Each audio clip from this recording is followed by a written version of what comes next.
Hello, my friends. What we are witnessing in Brussels is not policy making. It is institutional panic dressed up as moral certainty.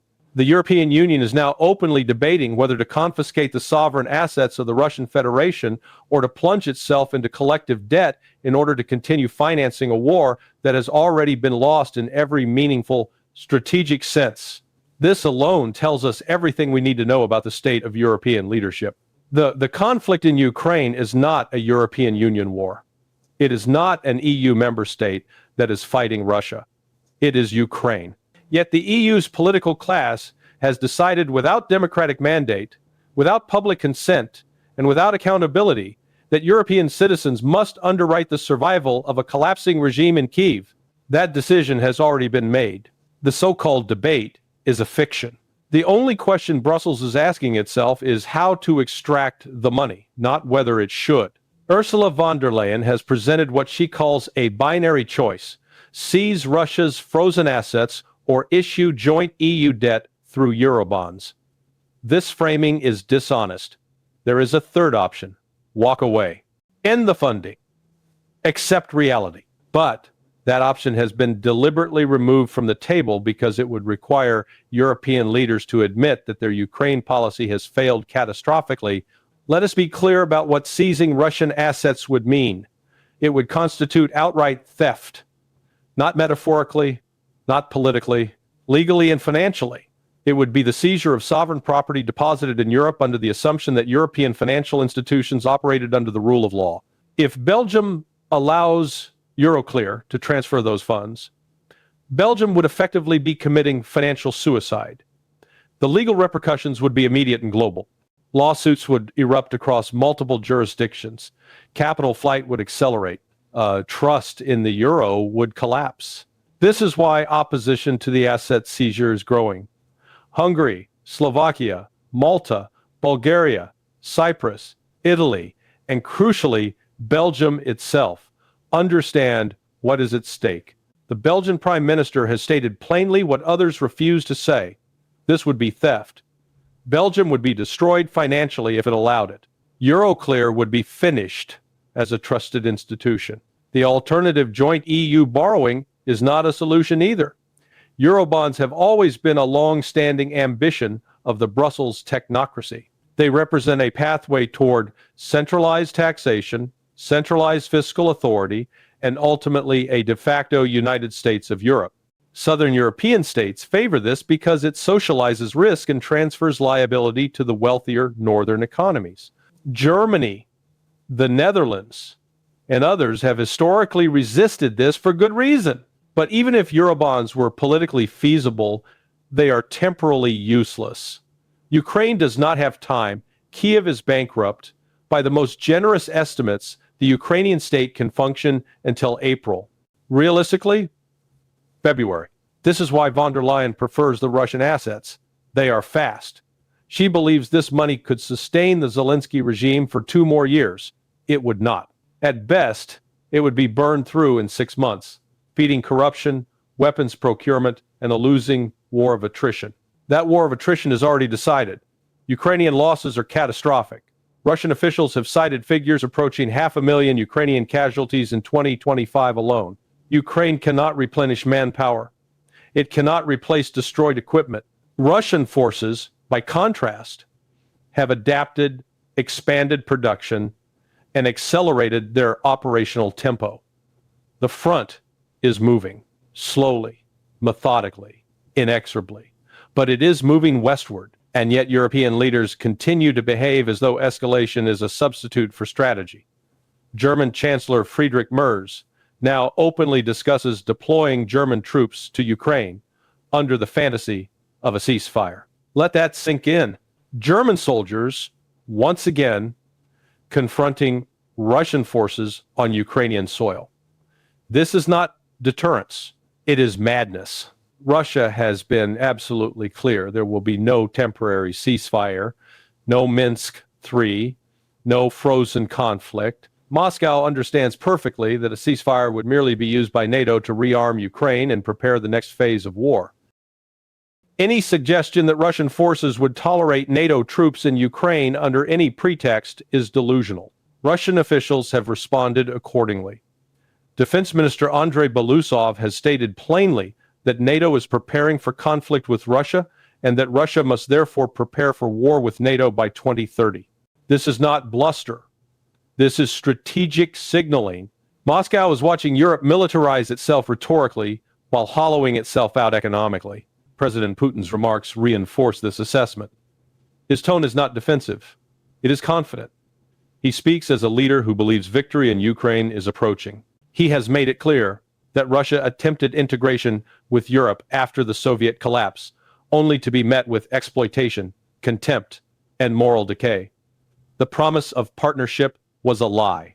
The real objective was always control over Russia's resources, its sovereignty, and its future. Putin has also issued a final warning. If Ukraine and its European sponsors refuse serious dialogue, Russia will liberate its historical lands by military force. That is not a threat. It is a statement of intent based on capability and momentum. The Russian state believes time is on its side militarily, economically, and politically. Europe, meanwhile, is collapsing inward. Inflation, energy cost, migration, unemployment, and declining living standards are the real crises facing EU citizens. But these are ignored. Instead, Brussels declares that no leader may leave the summit until Ukraine's financing is resolved. A non-member state, a failed proxy war, a bottomless pit of corruption. This is the endgame. The European Union has trapped itself. It cannot admit failure. It cannot escalate without risking systemic collapse. And it cannot de-escalate without exposing the incompetence and dishonesty of its ruling class. Russia understands this. That is why it is patient. That is why it continues the operation methodically. Without panic, without spectacle, the outcome is no longer in doubt. Only the timeline remains uncertain. History will not be kind to the architects of this disaster in Brussels. They have sacrificed Europe's economic stability, political credibility, and moral authority for a war they never understood and could never win. Russia, by contrast, is positioning itself not merely to conclude the conflict in Ukraine, but to confront a post-war Europe that is weaker, poorer, and divided.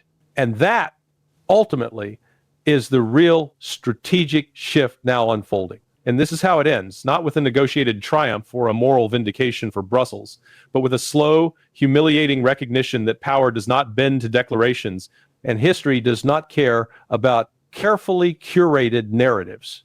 The European Union has spent years speaking as though repetition could substitute for strength, as though enough summits could reverse battlefield outcomes, and as though legal fictions could override physics, logistics, and blood.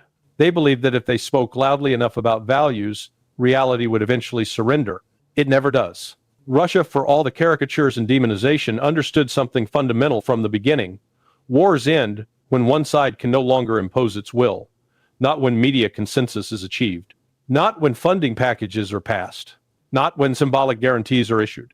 Ukraine's ability to impose its will is gone. What remains is a managed illusion of resistance, sustained only by external money and political inertia. And illusions are fragile things. They collapse the moment resources dry up. The European Union now finds itself cornered by its own choices. It cannot escalate without risking direct confrontation it is not prepared for. It cannot de-escalate without admitting that its policy has failed. And it cannot freeze the conflict indefinitely, because Russia has made it unmistakably clear that there will be no frozen war, no pause for NATO regrouping, no Minsk-style deception. The operation will continue until the strategic objectives are achieved, whether Brussels likes it or not. When that moment arrives, when the guns fall silent, not by agreement, but by exhaustion on one side, Europe will not be asked for its opinion. It will be presented with facts, borders shaped by force, not conferences, security arrangements defined by power, not press releases. And Europe will discover that its leverage vanished the moment it chose ideology over realism and spectacle over strategy. The tragedy, of course, is that none of this was inevitable. Europe had options early on: neutrality, mediation, restraint. Instead, it chose maximalism without capacity, escalation without accountability, and moral absolutism without responsibility for consequences.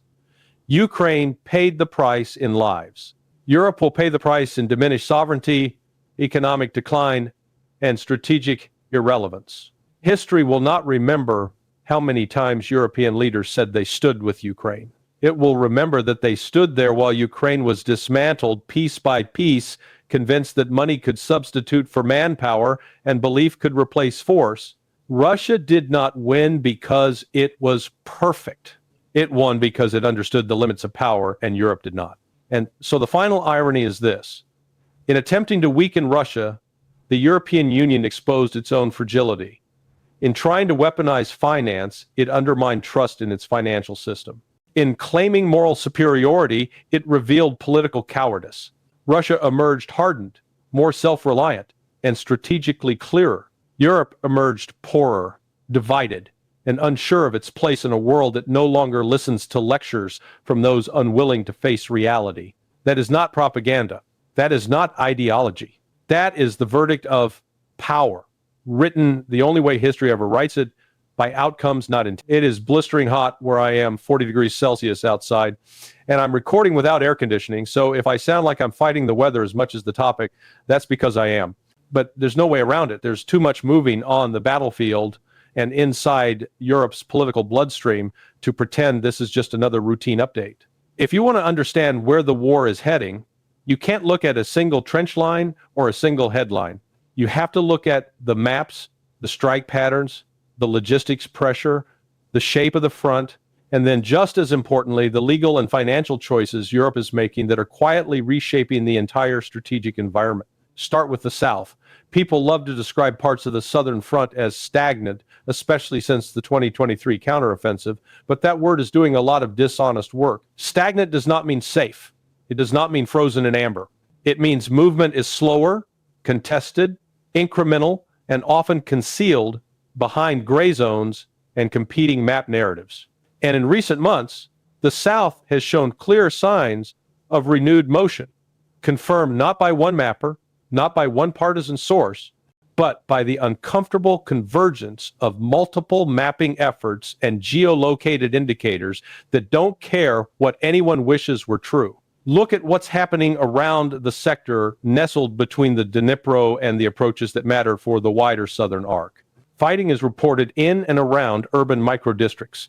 Gray zones expand and contract. The line subtly leans in the direction that matters, towards Zaporizhia. And it's not just a point movement down in one pocket, it's part of a sweeping directional trend that began further east and has, over the last year, bent steadily toward a larger operational objective. You can call it linear warfare if you want, and you can mock the timeline, 6 months here, 6 months there, but that misses the point. Even only 6 months is catastrophic if it implies sustained forward pressure without a decisive Ukrainian ability to arrest the broader motion.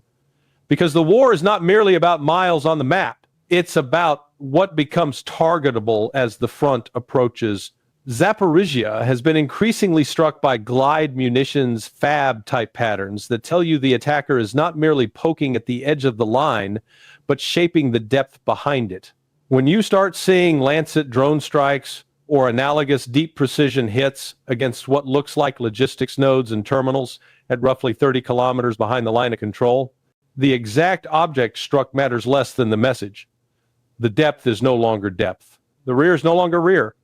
The closer the line creeps, the more of those systems enter the battle space in practical, repeatable ways.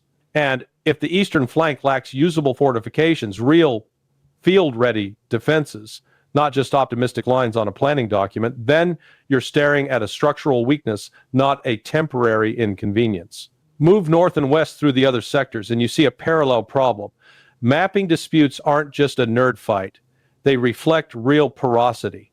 In the most porous parts of any front, the difference between held and not held can be a road, a tree line, a series of ditches, or a thin presence that collapses under pressure. When one mapping project shows the line here, and another based on geolocation claims suggests clearing and combing operations significantly behind that line, you are not witnessing mere disagreement. You're witnessing a front where control is patchy, where movement can occur through seams, and where the battle space is not a clean geometric boundary, but a living, shifting zone of risk. This is why week to week and month to month, kilometer squares can differ wildly depending on who's drawing the map. One side emphasizes formal line control. Another emphasizes raids, clear and hold attempts, and transient presence, but the strategic takeaway is the same. A porous front is a front that invites sudden collapses in local sectors, and the side with better drones, better reconnaissance, and better artillery integration often turns porosity into opportunity. Now zoom into areas where mechanized pushes have happened and where counterpressure is reported. You can see the logic of supply lines and their vulnerability, weak lines feeding advanced garrisons that risk operational encirclement if the other side can consistently pressure the approach routes. That's not a moral statement. It's geometry and sustainment. But here is what people routinely miss. The map is not just a depiction of territory, it is a depiction of time. Every exposed supply line is a question. How long can it remain exposed before it snaps? Every garrison out on the edge is a clock. Can it be supported, rotated, replenished, or will it become an isolated symbol? In other sectors, you see the squeeze phenomenon, urban areas, partially in gray zones, contested blocks, creeping incremental control. The tragedy of this, beyond the obvious human cost, is how quickly public attention moves on. Entire pockets become forgotten. And that forgetfulness has a moral ugliness to it because it reveals what many observers actually support. Not people, not outcomes, not stability, but narratives and dopamine. When the story becomes complicated, they abandon it. When the fight becomes slow and grinding, they pretend it isn't happening. That is not analysis. That is betrayal dressed up as commentary. At the northern edges, you see attempts to generate crises, pressure points designed to force troop movements, to pull resources away from more decisive sectors, to create opportunities where the defender is thinner. That logic is not new. But what makes it relevant now is the intersection between battlefield pressure and political bargaining. If negotiation positions harden or soften, if external support changes shape, then the incentive to create easy square kilometers in one sector versus grinding progress in another shifts. And that brings us to the part of this that is, in my view, the most dangerous: Europe. Europe is not only fighting a war by proxy, Europe is also increasingly sanctioning speech, formalizing censorship, and moving in a direction that has the stench of totalitarian impulse, what some call total democracy, the idea that you may speak freely so long as you agree with the approved narrative. The problem is not whether you like a given commentator. The problem is whether states begin outlawing perspectives, labeling dissent as treason, and treating analysis as subversion. Take the example of a sanctioned former Swiss intelligence and military figure whose body of work, by his own account, relies heavily on Ukrainian and Western sources to critique how media and institutions represent the conflict. If credible evidence exists that someone is materially acting as a clandestine agent for a foreign intelligence service, then sanctioning becomes a different conversation. But if the crime is writing books, giving interviews, posting analysis, and refusing to bow to the mandated storyline, then Europe is walking a path that ends badly. It ends not in strength, but in brittle authoritarianism, masquerading as virtue. The essence of a free society is not the protection of speech you enjoy, it is the protection of speech you dislike, so that the public sphere remains a battlefield of arguments rather than a prison of permitted slogans. If you believe in freedom of expression, you believe in it for views that irritate you. Otherwise, you believe in a managed script. And managed scripts are not a sign of confidence. They are a sign of fear. What makes this particularly corrosive is how quickly it can sever the relationship between Europe and the United States. The transatlantic bond is not merely sentiment, it is strategic alignment. But if Europe slides deeper into coercive speech control and legal manipulation, while the United States pivots toward a harder, more transactional great power posture, you do not get convergence, you get divergence.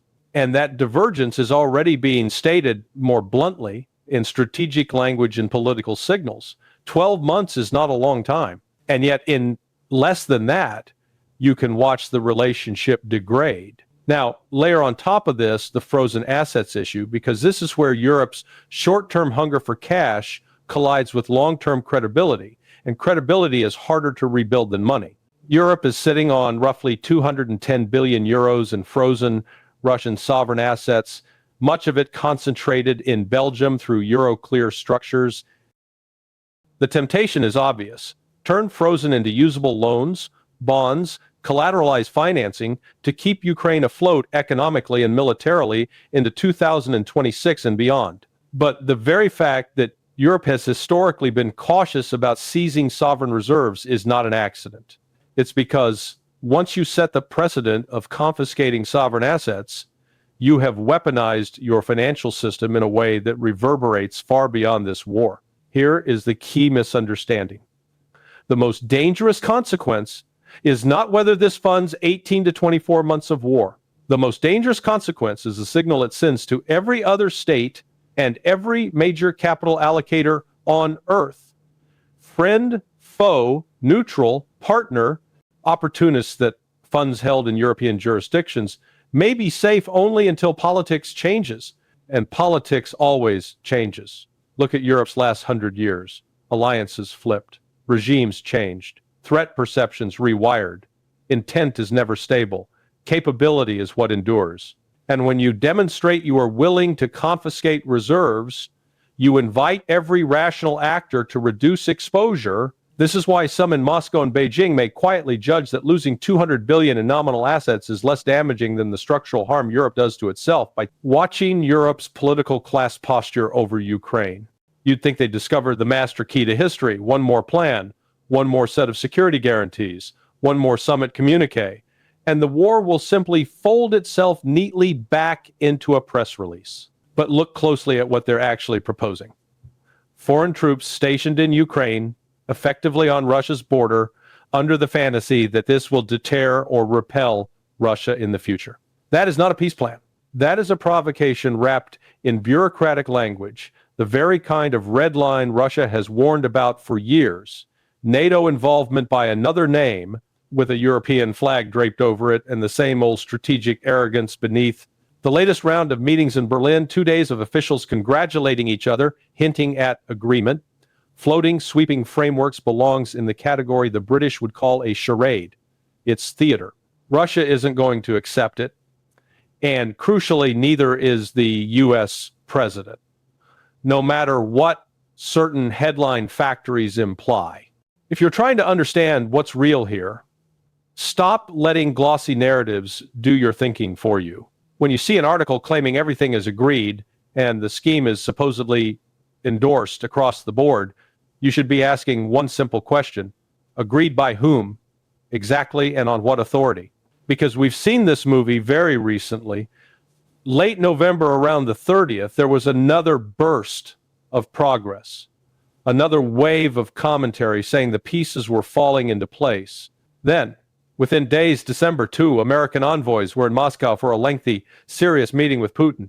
5 hours. Putin later remarked that it was too long, but worth it, because they went through nearly every point in detail. That doesn't look like a White House marching behind a European script. That looks like two major powers doing the unglamorous work of real negotiation, line by line, point by point, with the understanding that the details are the substance. So when people panic, Russia will never accept this, they're often missing the more immediate obstacle. The U.S. president won't accept it either. And here's the clue that matters more than all the Sunday show bluster: the silence. The U.S. president has said virtually nothing publicly about the Berlin theatrics. That is not his normal pattern. That's not an accident. In fact, senior Russian voices have already signaled that the quiet is a good sign, that for once the Americans aren't trying to conduct diplomacy through microphones and staged outrage. I checked. What are the Americans officially saying about the Berlin grand design? Practically zero. That absence speaks louder than any press briefing. Now, step back and look at the bigger frame, the only frame that actually explains the behavior. Russia's top priority is not winning an argument with Europe. It is stabilizing and improving the relationship with the United States. Putin has said this repeatedly, despite opposition at home. Ask yourself why. Why would a leader under internal pressure keep saying that if he didn't mean it? And the mirror image is now visible on the American side as well. The U.S. president has also described stabilization with Russia as a core interest. That matters. It forms an umbrella, an overarching strategic objective under which Ukraine becomes, by definition, secondary. Secondary. That word offends people because it punctures the moral melodrama, but it's the reality of statecraft. If Washington and Moscow both decide that strategic stability and a functional channel between them is the priority, then Ukraine is no longer the centerpiece. It becomes an issue to be resolved within that larger relationship. Even other crises, people love to throw Iran into the mix, are treated through the same lens, secondary to the overriding objective of U.S.-Russia stabilization. You don't have to like that. You just have to recognize that this is how great powers behave when they're serious. And once you accept that, the European panic begins to look like something else. Not leadership, but self-preservation. Europe's political leaders are thinking short-term. How do they avoid humiliation? How do they avoid admitting that billions were poured into a failing project? How do they justify to their own publics that the promised victory turned into a prolonged attritional disaster? They are not planning for the next 20 years. They are planning for the next election cycle, the next parliamentary revolt, the next polling catastrophe. That's why the most dangerous European idea right now isn't peacekeepers or demilitarized zones. The real poison pill is the push imminent, urgent, frantic to seize nearly $200 billion in frozen Russian assets. Call it what it is, an attempt to pick Russia's pocket on an industrial scale, then use the money to bankroll the war for another 2 years so European leaders don't have to swallow public disgrace. They want to keep the war going long enough to stagger off stage gently. This isn't strategy. It's political anesthesia. Are the Russians in a rush? No. Why would they be? They have the battlefield advantage, and they have time. Their priorities are bigger than Ukraine alone. And if Washington's stated priority truly is stabilization with Russia, then the Europeans are not the main actors here, no matter how loudly they shout. Listen to the German chancellor talking about German troops repelling Russian incursions, and you can almost hear history grinding its teeth. Either these people have no sense of Europe's own past, or they're so insulated in party bubbles that they've begun to believe their own propaganda. Many of them are political hacks, products of internal party machinery who rose to leadership not through competence, but through factional survival. Their approval ratings sit in the basement. And yet they speak as if they're directing a chessboard when, in truth, they're being moved off it. This is why Washington has sidelined them. NATO, for all the ceremony and slogans, is increasingly irrelevant. Look at behavior, not rhetoric. A telling example. At a NATO summit not long ago, the head of NATO embarrassingly described the U.S. president as daddy, but daddy is not paying the bills the way the alliance expects. And if you want a sharper data point, a major NATO foreign ministers meeting took place recently, one of those meetings that its secretaries of state simply do not miss, and the U.S. Secretary of State didn't show up. No elaborate excuse, no grand apology, just an aide saying he's busy. That is unprecedented in modern NATO practice. And in the summit communique itself, the shift is visible. The old language about Ukraine's irreversible path to NATO membership has been drained away. Compare what was said last time to what was said this time. Serious analysts don't need clairvoyance. They need memory. So the question becomes, if you're Russia and you've watched decades of Western promises used as tactical pauses, ceasefires, treated as rearmament windows, how do you approach any deal now? The answer is from a position of strength, with a preference for gradualism, and with a leader who appears to understand the value of patience on a battlefield near home. Russia has the upper hand. It can press faster if it chooses, but it has reasons not to turn cities into rubble if it doesn't have to reasons tied to identity, geography, and the long view. The war is being fought on Russia's strategic doorstep. A gradual approach that squeezes, isolates, encircles, and offers surrender options before annihilation is not weakness, it's calculation. Even Western leaders once understood the basic math. President Obama himself admitted the obvious. The worst thing you can do is give Ukraine the illusion it can win a war against a much stronger Russia next door. And here's the irony. An official under Obama acknowledged openly that for every weapon the West provides, Russia can match it, then double it, then triple it, then quadruple it. That official's name was Antony Blinken. The point wasn't moral, it was arithmetic, and arithmetic always wins. This is also why the Russia will roll into Poland tomorrow storyline has always been thin gruel. It's not supported by evidence, and it collapses under the historical record of what Russia has actually done when given off-ramps. At the Istanbul talks in early 2020, 2 weeks after the fighting began, Russia paused in response to Ukrainian signals about neutrality and not joining NATO. Russia adhered to Minsk-style pauses as well, and what did it get? Increased shelling of Russian-speaking areas, escalations that spiked sharply just before the 2022 intervention. That doesn't justify everything. It does demolish the unprovoked fairy tale. Even NATO's own former leadership has acknowledged the centrality of NATO expansion.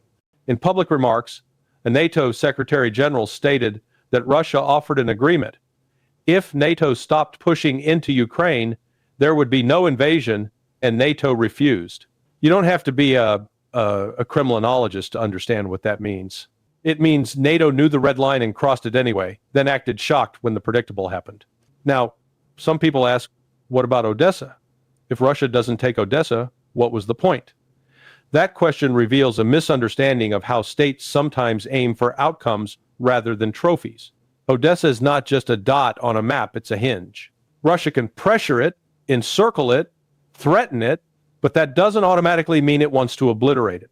There are plausible compromise architectures that keep Ukraine viable while enforcing neutrality. A viable Ukraine requires access to the sea. That access runs through Odessa. You can imagine if adults were in charge, a special regime, an international arrangement regulating transit and security, something that turns a flashpoint into a valve. Odessa could be an apple of discord, a spark for endless war, or a structured compromise that reconciles interests that look irreconcilable in the heat of propaganda. The West's problem is not that compromise is impossible, it's that the Ukrainian political structure is saturated with extremist incentives and corruption. And European leaders have turned the war into a domestic political religion.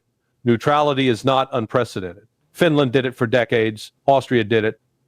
Neutrality can preserve sovereignty while reducing existential risk. And those arrangements, ironically, were supported by Moscow historically. The barrier is not the concept. It's the class of actors currently empowered in Kyiv and in certain European capitals who personally benefit from perpetual emergency. Corruption matters here, and it matters in a very specific way. Western-backed anti-corruption mechanisms in Ukraine are not neutral angels. They are instruments. If an anti-corruption bureau begins circling the inner circle of Ukraine's leadership, that can be read as a signal. The patron is preparing to discipline, replace, or extract concessions. When an investigative body targets officials adjacent to the presidency, chief of staff, key business partners, defense networks, it suggests that leverage is being applied, and leverage can be used to produce a more compliant political configuration in Kyiv when Washington decides the current arrangement has outlived its usefulness. If anyone believes the Ukrainian leadership has been pure as Caesar's wife, I have a bridge to sell them. Meanwhile, Europe's new plan remains structurally absurd. Even if Washington reduces direct funding, the idea that the U.S. will simply sell weapons to Europe and Europe will funnel them to Ukraine collapses for at least three reasons. The U.S. doesn't have infinite spare weapons, Europe doesn't have infinite money to buy them, and Ukraine doesn't have the manpower to use them. You can ship metal. You can't conjure armies out of press conferences. The social safety nets in Europe are already fraying, budgets are strained, publics are restive, and yet leaders talk as if they can fund a large war indefinitely without consequences. That's delusion dressed as resolve. Now widen the lens to the broader strategic balance, the part Western media hates to discuss plainly. In conventional capabilities, Russia now outclasses the West in ways that were not true at earlier moments of the post-Cold War period. Nuclear balance remains in the grim sense that everyone dies either way. But conventional balance has shifted because the war itself forced Russia to expand and harden its military-industrial base, fielding a combat-experienced force and building a mobilization depth behind it. Europe struggles to field credible divisions at scale. Britain has naval problems. France has limitations. Germany faces domestic resistance, even to conscription talk. The irony is stark. By using Ukraine as a tool to weaken Russia, the West helped Russia build the kind of conventional readiness that makes Western threats less believable. Then there's the missile reality systems the West has no comfortable answer for. Russia has demonstrated capabilities that can deliver devastating conventional effects at ranges and speeds that overwhelm existing defenses. Call them medium range, call them strategic adjacent. The label doesn't change the operational problem. The West cannot simply deter these systems with talking points. Russia has also spent years advertising new strategic systems, hypersonic profiles, unconventional trajectories, underwater delivery concepts explicitly framed as responses to Western refusal to negotiate earlier. You can dismiss it as showmanship until you remember that Russia has demonstrated some of these effects in real operations and moved into serial production for others. This is why recent U.S. strategic documents and the priorities implied within them matter. The ordering tells you what Washington thinks it can handle and where it feels vulnerable. When you see emphasis on the Western Hemisphere, on retrenchment, on internal stability, you're seeing an implicit admission of a tectonic shift. Power is moving eastward, multipolar coordination is deepening, and U.S. war games in certain theaters do not inspire confidence. Washington doesn't like to say, we can't dominate everywhere anymore. But policy documents often confess what speeches conceal. And history offers analogies. After the Beirut barracks bombing in 1983, the U.S. withdrew Marines. Then, fearing it would look weak, Washington looked for a smaller stage to display strength and invaded Grenada. It was theater to restore an image. If you're watching Washington posture hard in easier arenas while stepping more carefully around major powers, you might be watching the same psychological pattern. Retreat where reality bites, flex where it won't. This also intersects with older doctrine, the post-1991 impulse to exploit a window when Russia couldn't stop us to prevent any rival from rising. That doctrine had a shelf life. It hit limits in Syria. It hit a wall in Ukraine. Obama's candid admission Russia has core interests in Ukraine. The U.S. does not was a rare moment of realism. Today, you can hear echoes of that realism again, even if it's wrapped in inconsistent rhetoric and domestically palatable phrasing. When American language begins to use concepts like core interests, it's not just semantics. It's a shift toward acknowledging the map. There are scholars who said all of this years ago, long before the moral hysteria became mandatory. They argued that pushing Ukraine toward NATO would produce a major conflict and that the fault would lie with the West's strategy. Those warnings were ignored not because they were wrong, but because they were inconvenient. Now, as the dust settles, you can see the outlines of a potential settlement logic. Ukraine neutralized, NATO expansion halted, territory determined by battlefield realities and a broader U.S. Russia's stabilization effort that treats Ukraine as one file in a larger cabinet. Europe's attempt to sabotage this through asset seizure and true posturing could still be the fly in the ointment. But, again, watch behavior. The White House is quiet. Moscow is patient. Europe is frantic. And if you want the true litmus test, the one that dwarfs many of these theatrics, look at strategic arms limits. Putin has reportedly offered a straightforward extension of adherence to New START quantitative limits for another year. No elaborate renegotiation, just mutual restraint. Moscow has asked for an official response. The